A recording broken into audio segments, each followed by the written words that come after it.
It's not as rahisia as I wish it was. Oh yeah?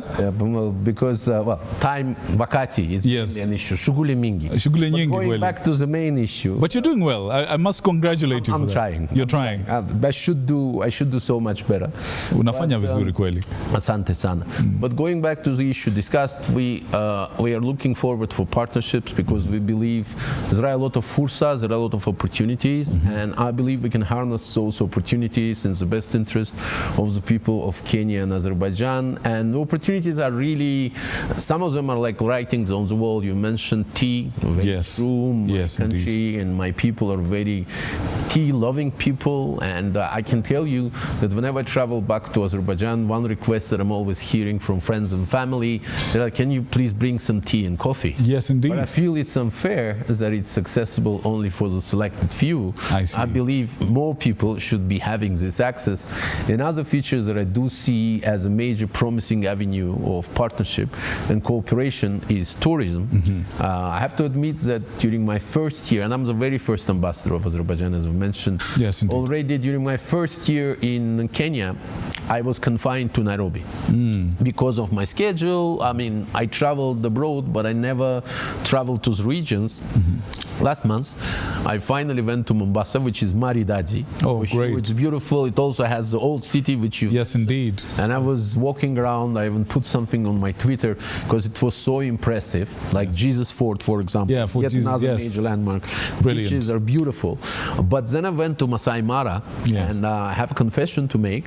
Actually, I was so mesmerized by Masai Mara. I even came up with this game of the word, that Masai Mara is mesmerizing. Mesmerizing. There you go. I went there twice in the course of 10 days. Wow. I spent 4 of my days there because I couldn't stop. I went there first with my family, and then I basically came back and I was calling my friends in Baku saying it's beautiful. You've got to come. And I convinced them. So they just jumped on a plane. And they came straight away. And then we went there again. You know what's going to happen is that the reverse is going to happen. It should.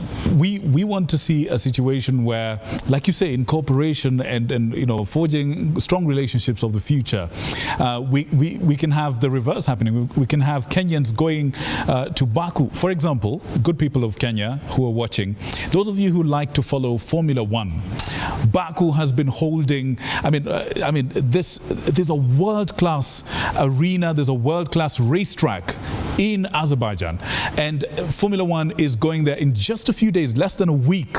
There should be some of the great high-octane action that you're used to. Is it going to be the Red Bull team? Is it going to be Mercedes? Is it going to be Ferrari? All of that is going to be happening in Baku. If you want to go, so how do we do that?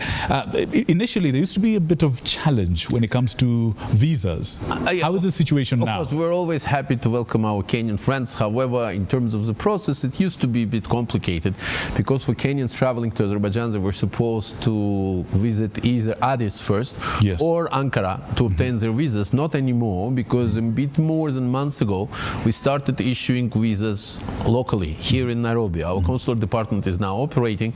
And of course, Formula is a big attraction. It really brings together a lot of Formula fans from all over the world. And as you rightly mentioned, it will be starting in exactly 1 week. And one of the most interesting and charming aspects of Formula One in Baku is that it's a city circuit which runs straight by the walls of the old city.